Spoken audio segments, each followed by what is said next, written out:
Rain lashed against the windows. A symphony of wind howled outside.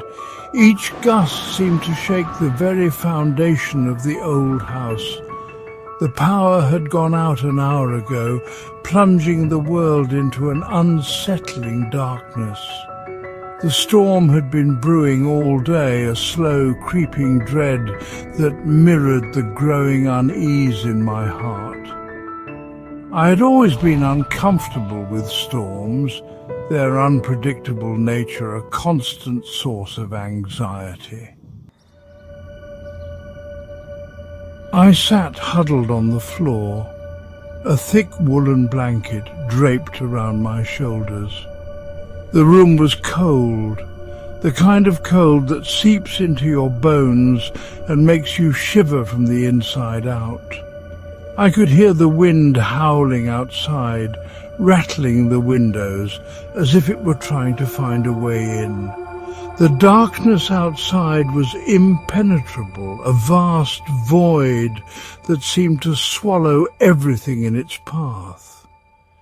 Inside, the only source of light was a single candle, its flame flickering uncertainly in the draughty room. A single candle flickered on the coffee table in front of me, casting dancing shadows on the book in my lap. The light was weak, but it was enough to read by, enough to keep the darkness at bay. The shadows it cast were long and eerie, moving in time with the flame as if they were alive. They danced across the walls, creating shapes and figures that seemed to move and shift in the dim light. It was both comforting and unsettling, a reminder that even in the darkest of times, there is always a flicker of light. The book, a collection of ghost stories, seemed ill-suited to the moment, each word amplifying the unsettling atmosphere. The stories were filled with haunted houses, restless spirits, and things that go bump in the night. They were meant to entertain, to thrill, but in the dim light of the candle they took on a more sinister tone. Each page seemed to whisper secrets, each word a promise of something lurking just out of sight. It was hard to focus, hard to lose myself in the tales when the storm outside was so relentless. I tried to focus on the words, to lose myself in tales of haunted houses and things that go bump in the night, but the storm was relentless. The wind howled and the rain pounded against the windows, a constant reminder of the chaos outside. It was as if the storm was trying to break through, to invade my little haven of warmth and light. The thunder rumbled in the distance, a low, menacing growl that seemed to shake the very foundations of the house. It was hard to concentrate, hard to find solace in the stories when the world outside was so tumultuous. It seemed determined to break through the barriers of my little haven, to seep into my very bones. The cold was relentless, the wind unforgiving. I pulled the blanket tighter around me, trying to ward off the chill. The candle flickered again, its flame dancing wildly in the draught. I took a deep breath, trying to steady my nerves. The storm would pass, I told myself. It always did.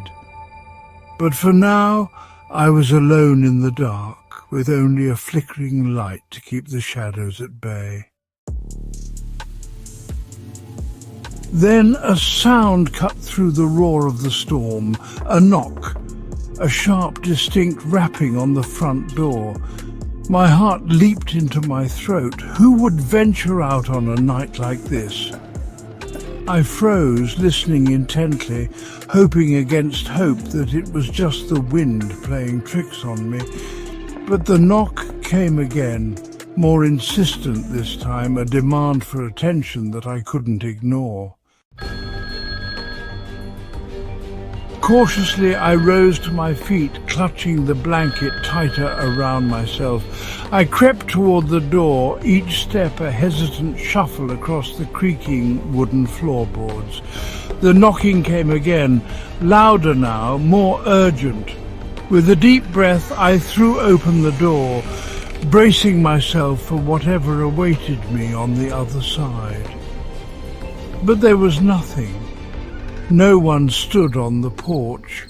Only the wind and the rain greeted me, their icy fingers slipping through the open doorway.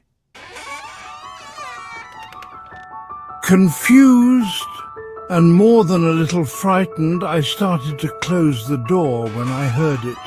A soft thud from inside the house. It was a sound I couldn't quite place, a muffled thump that seemed to come from the hallway upstairs. Fear, cold and sharp, clawed at my insides.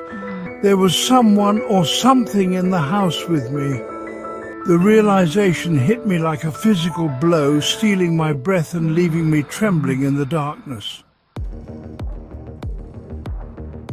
Panic seized me. I stumbled back, my hands scrabbling for the light switch, but the power was still out.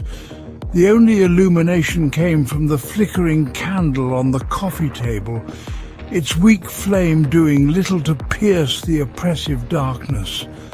I could hear it moving now, slow, deliberate footsteps coming from the top of the stairs.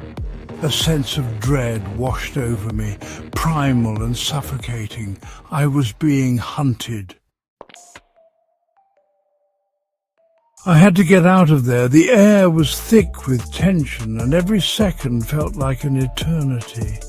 My heart pounded in my chest, a relentless drumbeat that echoed in my ears. I spun on my heel and ran, my bare feet slapping against the hardwood floor. The cold, wet ground sent shivers up my spine, but I couldn't stop. I had to keep moving, had to find a way out. I could hear the footsteps behind me, closer now, relentless in their pursuit. Each step they took seemed to match mine, a haunting echo that refused to fade. The shadows in the alleyway danced menacingly, as if mocking my desperate escape. I darted into the bathroom, slamming the door shut and fumbling for the lock. My hands trembled, slick with rain and sweat, as I finally managed to secure the door. The sound of the lock clicking into place was a small victory, but I knew it wouldn't hold them for long. The bathroom was small, cramped, but it offered a sliver of sanctuary. The single light source flickered, casting eerie shadows on the walls. I could hear my own ragged breathing, a stark contrast to the silence that now enveloped the room. I huddled in the corner, my back pressed against the cold tile, my chest heaving. Every muscle in my body was tense, ready to spring into action at a moment's notice. I tried to steady my breathing, to calm the storm raging inside me, but it was no use. The footsteps stopped outside the door. I held my breath, straining to hear any sound, any indication of what was to come next. The silence was deafening, a heavy weight that pressed down on me. I knew that this momentary reprieve wouldn't last, but for now, it was all I had. Silence descended, heavy and absolute. The only sound was the pounding of my own heart in my ears, and then a whisper. Soft, raspy, right outside the bathroom door. It spoke my name, a chilling caress that sent shivers down my spine. I squeezed my eyes shut, willing myself to disappear, to wake from this nightmare, but the whisper came again, closer this time, laced with a chilling amusement that sent waves of terror crashing over me. The power returned with a snap, bathing the house in a warm, reassuring glow.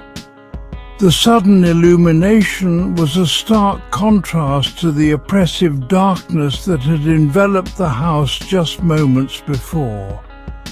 It felt like a lifeline, a beacon of hope in the midst of the terror that had gripped me. The familiar surroundings of my home, now bathed in light, seemed to offer a semblance of normalcy. But deep down, I knew that the light was only a temporary reprieve from the horrors that lurked in the shadows. Heart still pounding, I cautiously opened the bathroom door. The hallway was empty. The silence was deafening, amplifying the sound of my own breathing. Each step I took was tentative, my senses on high alert for any sign of danger. The house, which had always been a sanctuary, now felt like a labyrinth of fear. Every creak of the floorboards, every rustle of the curtains seemed to whisper of unseen threats. I moved slowly, my eyes darting to every shadow, every corner, expecting something to leap out at me. There was no sign of an intruder, no trace of the chilling whisper. The storm had passed. The howling winds and torrential rain that had battered the house for hours were now a distant memory. The calm after the storm was almost surreal, as if nature itself was trying to lull me into a false sense of security. But the memory of that whisper, that bone-chilling voice that seemed to come from nowhere and everywhere at once, lingered in my mind. It was a reminder that the true terror was not the storm outside, but the unknown presence within.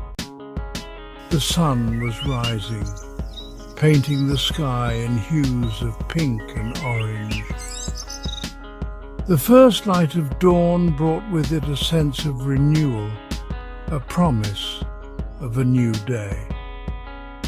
The vibrant colours of the sunrise were a stark contrast to the dark, stormy night that had just passed.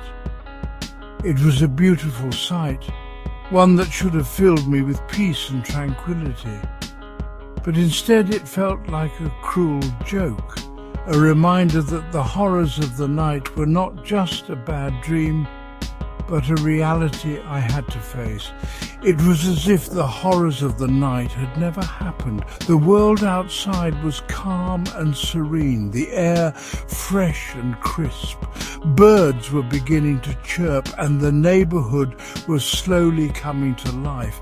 But inside, I was still trapped in the nightmare. The fear, the anxiety, the sense of being watched, all of it was still very real. The contrast between the peaceful morning and the turmoil within me was almost too much to bear. It was a stark reminder that while the world moves on, some scars take longer to heal. But I knew the truth.